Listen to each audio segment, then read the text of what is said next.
मी मुद्द्यांवर राजकारण करते, आरक्षणावर नाही. लोकशाही संवाद कार्यक्रमात पंकजा मुंडे यांचं मोठं वक्तव्य.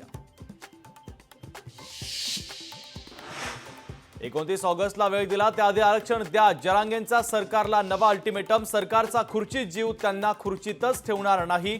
जरांगे पाटलांचा सरकारला इशारा. जरांगे विधानसभेत एकही उमेदवार उभा करणार नाहीत. एकीकडे 96 कोळी म्हणायचं आणि मागासमधून आरक्षण मागायचं. लक्ष्मण हाकेंची जरांगे पाटलांवर सडकून टीका.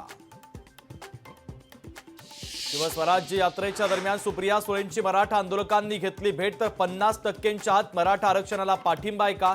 मराठा आंदोलकांचा सुप्रिया सुळेंना सवाल. महायुती सरकारवरील विरोधकांच्या आरोपांवर संघाची नाराजी. भाजप मंत्र्यांना भ्रष्टाचाराच्या आरोपांपासून दूर राहण्याचा संघाचा सल्ला. काँग्रेस पक्षाचे 2 आमदार शिवसेनेच्या वाटेवर. हिरामण खोसकर, जितेश अंतापूरकर शिवसेनेत जाण्याची शक्यता.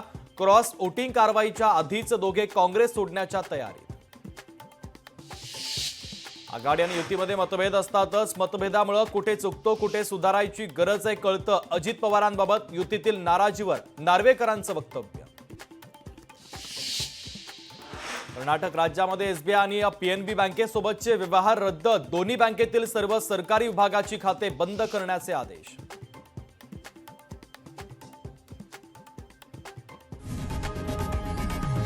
लोकशाही मराठी ऐका, पहा, जागरूक रहा.